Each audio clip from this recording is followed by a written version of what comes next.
cool. Okay, so high-end half-guard passing competition standard. So this is designed as either a submission or a pass, and we're trying to minimise the play time, and we're trying to minimise the ability for my partner to counter, etc., etc. Michael, on your back, knee shield, half guard. Okay, so from the knee shield, half guard, what we're going to do is, I'm not too fussed right now about getting the underhook, right? Because a lot of the battle takes place in this area here, where I'm trying to get the underhook and I'm trying to beat the knee shield.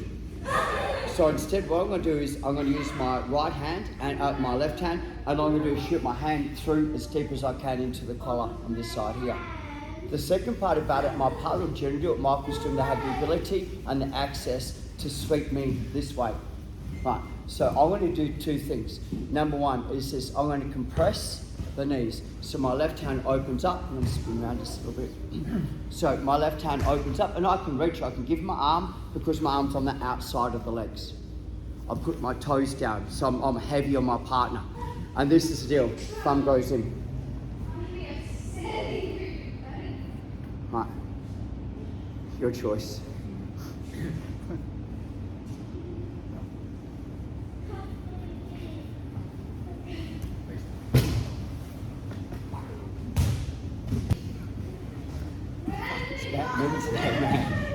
Yeah. So the part that I see people misunderstand is that they throw this hand in first and they get back exposure. Right, arm drag and back exposure. So what I'm doing is when I'm here, right, to stop the back exposure, I drop my hips. So if Michael tries to shuffle out to the back, it almost gives me access. Thumb goes in and I'm here. The way the choke works is my top hand's doing the choking. So my top elbow closes the space down. My top elbow, the right hand, the bottom hand, is simply there to hold so you can't move the head back. My top elbow comes in. Okay, resist the urge to pass the guard. All I'm going to do is block the knee line.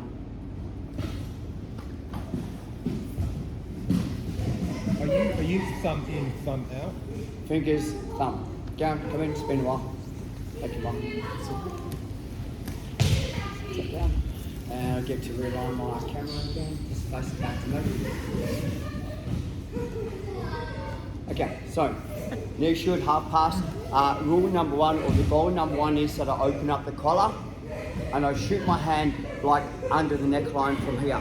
As soon as I've got the contact, I drop my hips. Post.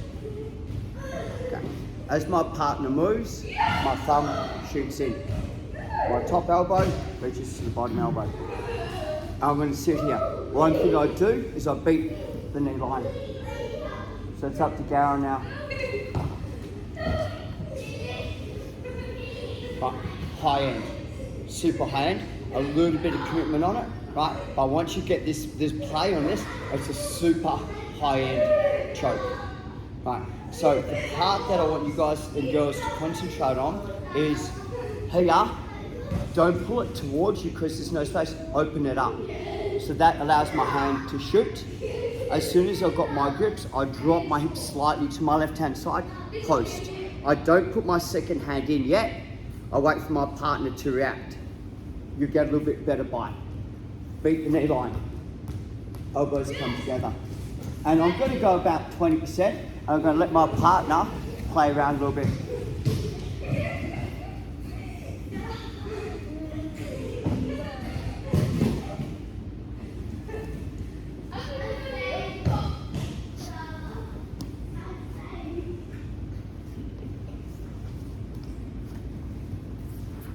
Okay, Elgin. Look.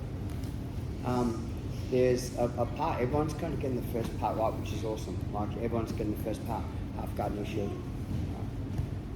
So number one, like I mentioned, is if I can't get the head control, I get the gi control, and I pull him towards me. So I'm not trying to get my hand in, I'm not trying to pull the gi up, I'm pulling his head towards me, which makes this a really easy grip to get.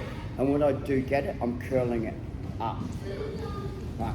So whether I'm behind the arm or whether I'm in front of the arm, I do the same grip. Got to go behind the arm soon. Secondly is this, right, is I can't have my partner extend, so I drop my weight to keep the tension on him. When we're here, this is a really weak choke. Well, it's not. It's not as strong as it can be.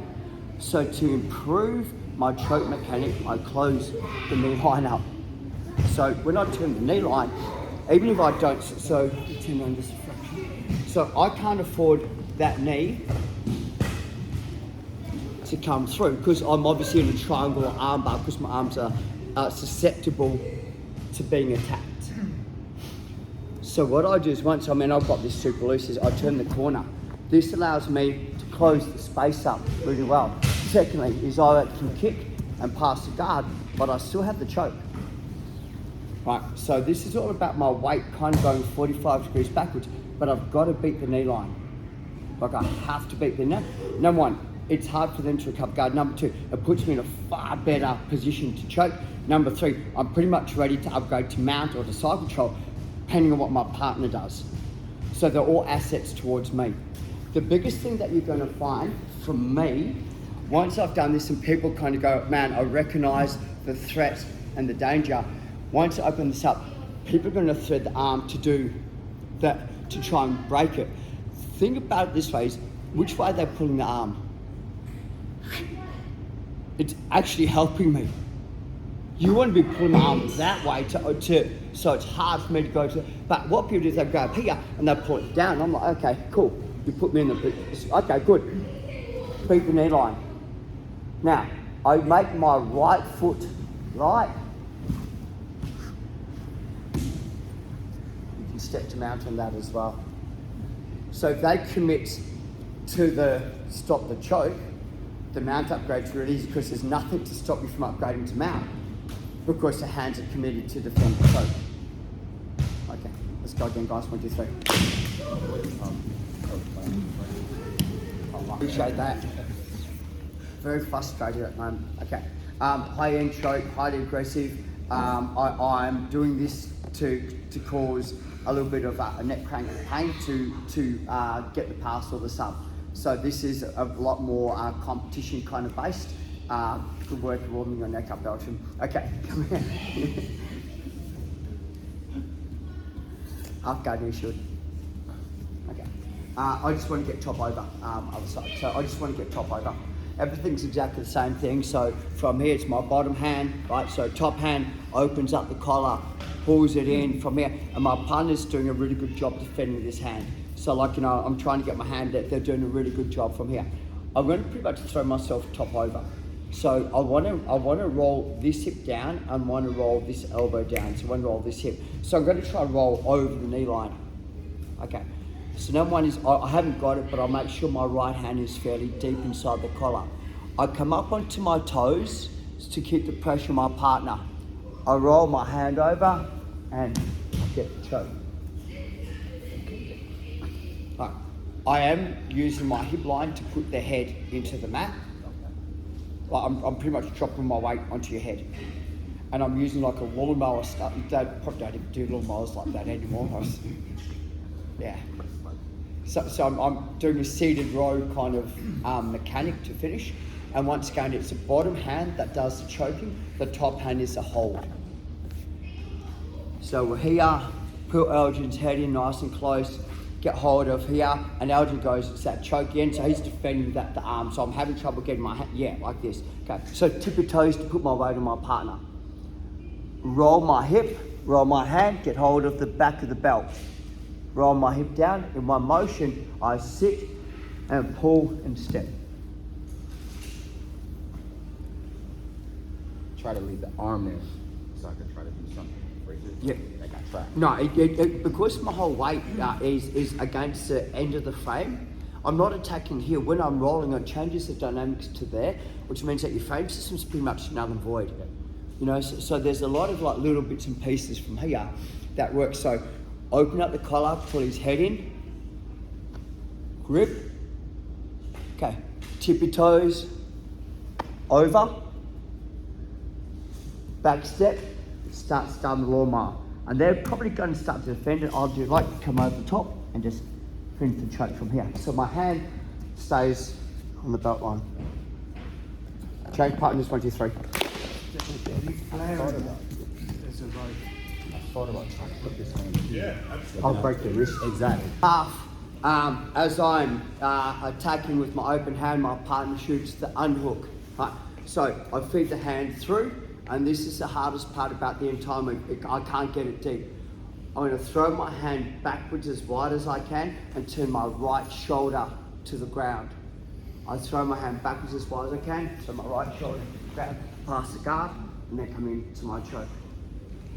It's a really savage armbar because the arm's caught, I've wedged it between. When I actually like thrust it through from here, so it's quite an aggressive pass system. So we start off with here, Michael shoots the unhook. Okay, so from here, to stop him from coming up, think about it this way, it says, as I walk here, I walk my hips backwards. But now it's really up to him. Okay, thank you. So it's already done, the job's done. So I'm kind of walking that way, but my hips are bumping him this way to stop him from coming up.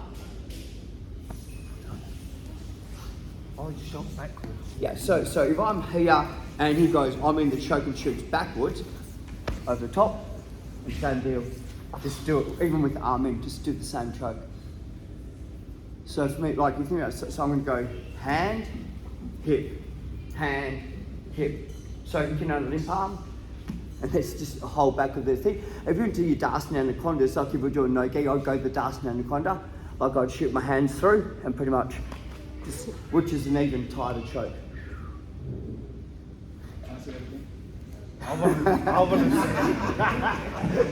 So like if we're doing no gi, like if we're doing no gi, it'll be I shoot my hand to the floor, hand, hip, boom, and just slowly squeeze, and it's pretty much, yeah. And it's the way that you can't roll because your shoulders kind of pin to the ground, so it's quite hard to roll out of as well. Okay guys, 1, 2, 3, let's stop that one.